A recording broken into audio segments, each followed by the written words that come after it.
Hi student, GIT के online class में आप लोग का स्वागत है। और आज की क्लास में हम लोग सीखने वाले हैं जीएसटी रजिस्ट्रेशन प्रोसेस के बारे में। चलिए देखते हैं कि करके समझते हैं इसके बारे में। तो देखो यहाँ पे बताया जा रहा है कि जीएसटी में निम्नलिखित टैक्स को शामिल किया गया। तो मैंने बताया था ना कि इस समय प्रेजेंट टाइम में लगभग 95% जो जीएसटी है किसके अंतर्गत में आ गए, मतलब जो इनडायरेक्ट टैक्स हो किसके अंडर में आ गए जीएसटी में। जैसे यहाँ पे एक्साइज ड्यूटी है, ठीक है, वैट है, काउंटर वैली ड्यूटी है, मतलब बहुत सारे टैक्स पहले चलते थे, सबको भी सम्मिलित कर दिया है किसमें, जीएसटी में। ठीक है, तो आज हम लोग को बस ये चर्चा करना है आज कि रजिस्ट्रेशन जीएसटी में कराने का प्रोसेस क्या है, कौन कौन लोग कराएंगे और जीएसटी में रजिस्ट्रेशन कराने के बाद हमको मिलता क्या है। तो देखो बताया जा रहा है कि तीन के बारे में देखिए बताया जा रहा है। टैक्स आइडेंटिफिकेशन नंबर असाइन किया जाता था, मतलब पहले और इस समय भी जो टैक्स लोग पे करते थे, कुछ लोग अभी भी पे कर रहे हैं इसके अनुसार रूल के हिसाब से। तो पहले जो 3 नंबर मिलता था उसे बोलते थे टैक्स आइडेंटिफिकेशन नंबर। ठीक उसी प्रकार जीएसटी में रजिस्ट्रेशन होने के बाद बिजनेस को जीएसटी नंबर मिलेगा, जिसे बोलते हैं goods and service tax identification number. मतलब पहले जो टैक्स लोग पे करते थे किसके गए, मतलब यहाँ पे 3 नंबर मिलता था टैक्स आइडेंटिफिकेशन नंबर। लेकिन अब जो भी लोग जीएसटी में रजिस्ट्रेशन करा रहे हैं उनको एक जीएसटी नंबर मिल रहा है। कौन सा नंबर, जीएसटी नंबर, मतलब जुड़ गया बस जी एस टी तो पहले से, ठीक है, जीएसटी हो गया है। ठीक है, तो goods and service tax identification number assign किया जाता है। और यह जीएसटी नंबर कितने डिजिट का होता है, 15 डिजिट का होता है, जो पेन पे आधारित होता है, जिसका स्ट्रक्चर निम्नलिखित होता है। ध्यान देना, सुनना, समझना। जैसे ये जो 3 नंबर जो मिलता था, सेम अब जीएसटी में जो रजिस्ट्रेशन हम कराएंगे तो हमको एक जीएसटी नंबर मिलेगा। लेकिन जो ये जीएसटी नंबर है तो यह देखो, लेकिन जब जीएसटी में रजिस्ट्रेशन कराएंगे तो वह जीएसटी नंबर जो जनरेट होता है किसके बेस पे होता है, पेन के बेस पे। और आप बताइए पेन नंबर कितने अंक का होता है, 10 अंक का होता है। देखिए जो PAN number permanent account number होता है वो टोटल कितने नंबर का होता है, 10 डिजिट का होता है। तो लेकिन जीएसटी नंबर कितने अंक का होता है, 15 डिजिट का होता है। अब मतलब समझने की कोशिश करना, मतलब जो भी लोग जीएसटी में रजिस्ट्रेशन कराएंगे तो जब अपना पेन नंबर डालते उसी हिसाब से उनको जीएसटी नंबर भी जनरेट होकर मिलता है। तो जो 15 में तो 10 अंक तो पेन नंबर ही होता है। इसलिए देखना सबका जो परमानेंट अकाउंट नंबर, अस्थायी खाता संख्या है, सबका यूनिक होता है। क्या जी, सबका यूनिक होता है। वैसे जीएसटी नंबर भी सबका यूनिक होता है। क्यों, क्योंकि इसी पैटर्न पे, इसी बेस पे बना होता है। लीजिए पढ़ाने लगे सर का बैच को लेकर, क्लियर है। तो यहाँ पे बताया जा रहा है क्या क्या होता है। तो देखो शुरुआत का तो 2 अंक होता है, उसे बोला गया स्टेट कोड है। बीच में जो 10 अंक है पेन नंबर है, और 3 अंक और मिला के एंटिटी कोड, ब्लैंक चेक सम डिजिट। टोटल मिला के कितना नंबर हमारा, 15 अंक है। मतलब अगर आपको कोई पूछ दे आपसे कि जीएसटी नंबर कितने अंक का होता है तो क्या जवाब देंगे, 15 अंक का। किसके बेस पे बना होता है जी, पेन के बेस पे, परमानेंट अकाउंट नंबर के बेस पे। ठीक है, अब ध्यान देना कैसे मिलता है, तो मैं कुछ एग्जांपल बता देता हूं जिससे आपको क्लियर होगा कैसे पहचानोगे क्या है। तो देखो इस समय जीएसटी हर एक स्टेट का अलग अलग जीएसटी कोड आ चुका है। क्या आ चुका है, जीएसटी मतलब स्टेट कोड, ठीक है ना। तो जो हमारा जो स्टेट कोड है जो यूपी का है वह है 09,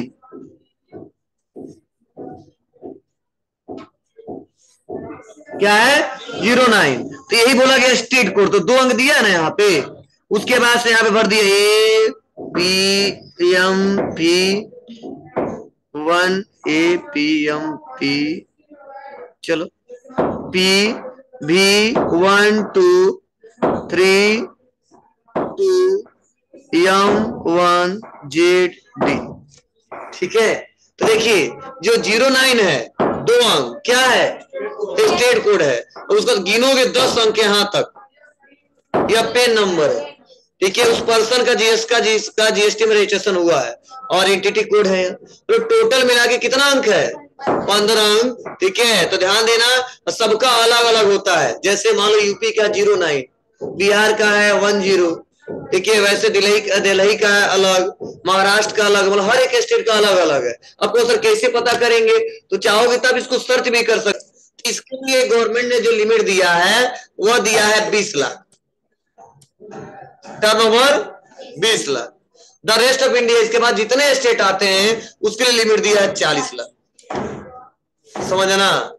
मतलब अरुणाचल प्रदेश, असम, मणिपुर, मेघालय, मिजोरम, नागालैंड, सिक्किम, त्रिपुरा, हिमाचल प्रदेश, इसमें से कोई स्टेट आ गया तो उसका लिमिट रखा गया 20 लाख।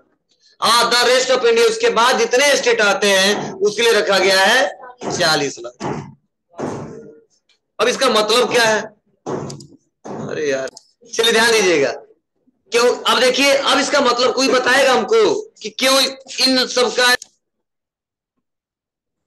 देखिए क्या बताया जा रहा है, उस बिजनेस को अनिवार्य रूप से रजिस्ट्रेशन कराना होगा जो निम्नलिखित कैटेगरी के अंतर्गत आते।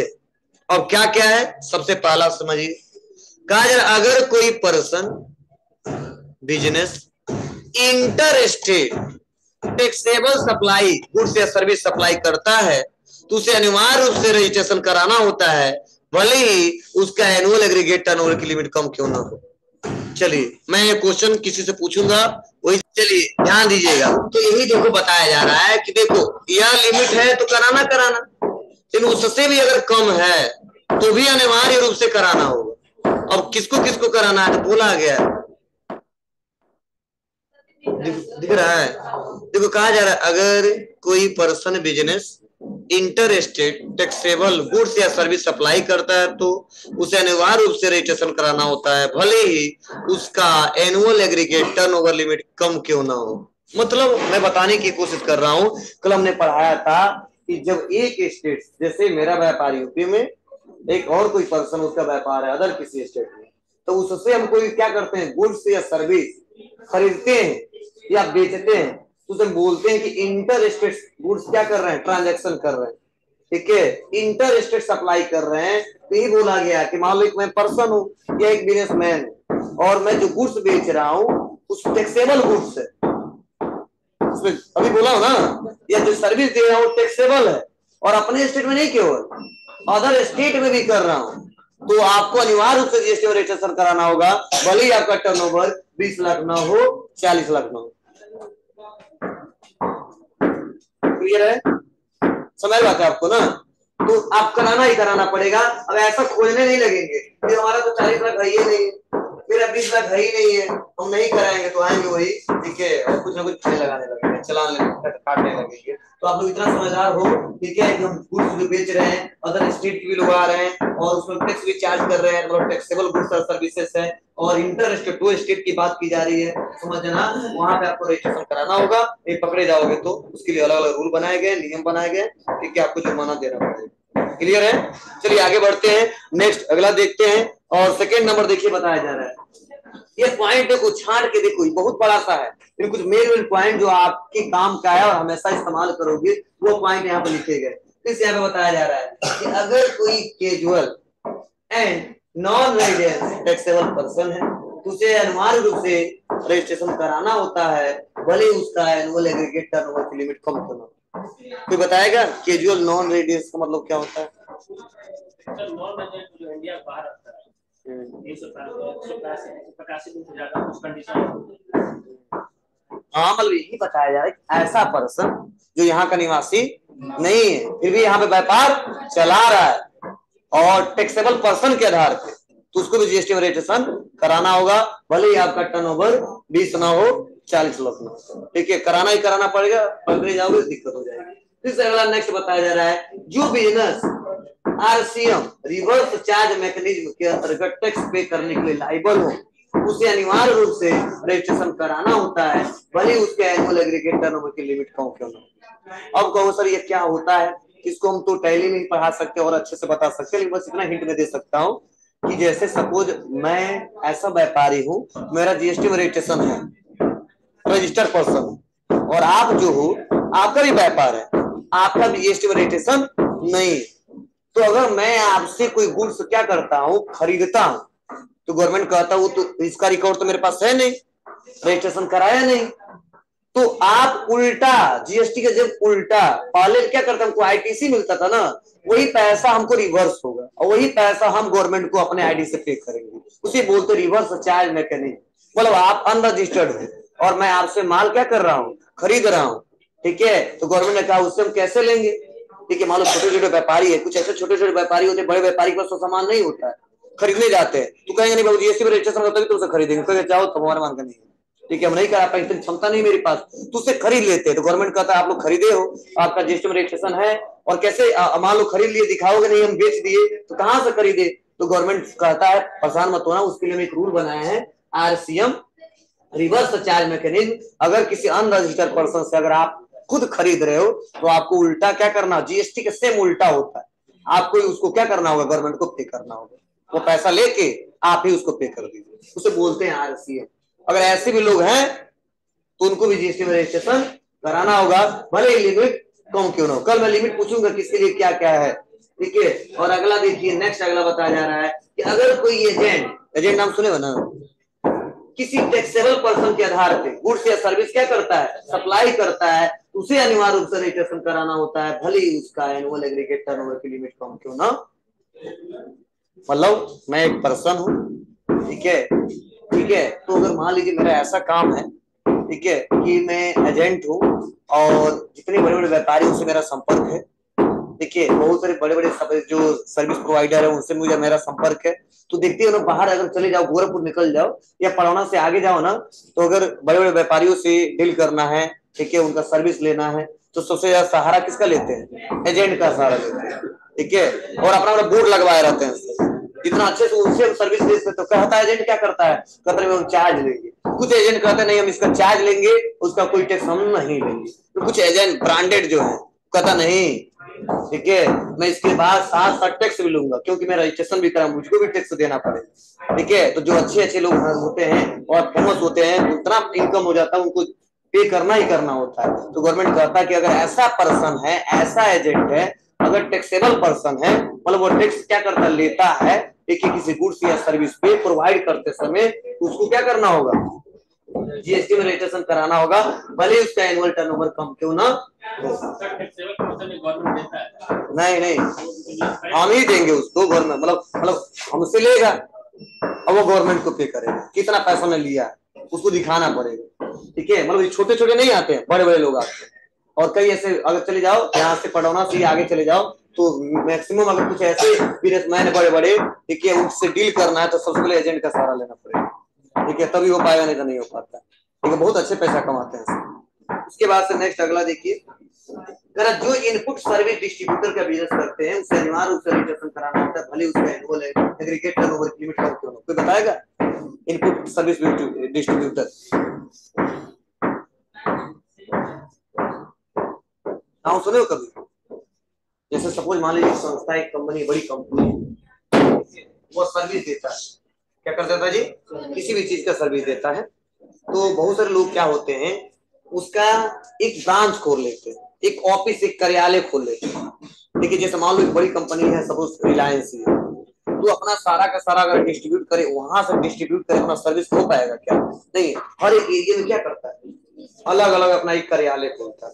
वैसे कई सारे ऐसे बिजनेसमैन होते हैं जो कहते हैं ना, हम 2-4 कंपनियों से कुछ ऐसे सर्विसेज का हम डील ले लेते हैं, ऑफिस ब्रांच ले लेते हैं, एक ऑफिस खोल लेंगे, और उस एरिया की जैसे नहीं होता है कि आप लोग कहीं चले जाना, आप कभी कभी जाते हो, आपको सिम निकलवाने, सिम निकलवाने जाते हो, तो कई जगह जाओगे, कहीं नहीं हम नहीं, हमारा नहीं है, उस एरिया का है, और वो पूरा ऑफिस ले लिया, ठीक है। तो ऐसा हो जाता है कभी कभी कि हमने कोई ऑफिस खोला है और वहां से सर्विस डिस्ट्रीब्यूट कर रहे हैं, ठीक है, ठीक है, तो वहां पे भी क्या करना है, लेकिन ध्यान देना, वहां पे बताया जा रहा है कि जो इनपुट सर्विस डिस्ट्रीब्यूटर का बिजनेस करते हैं उसे अनिवार्य रूप से रजिस्ट्रेशन कराना होता है, भले ही एनुअल टर्नओवर कम हो, लिमिट कितना हो, रजिस्ट्रेशन कराना ही कराना पड़ेगा। अब बहुत सारे सर्विस प्रोवाइडर हो सकते हैं, अलग अलग तरीके से हो सकते हैं, इसमें सबका सर्विस मिल रहा है, हर जगह देखना, छोटा छोटा एक छोटा सा नया कंपनी भी आ रहा है, उसके भी सर्विस सेंटर बन जा रहा है, उसके भी कार्यालय बन जा रहा है, ठीक है।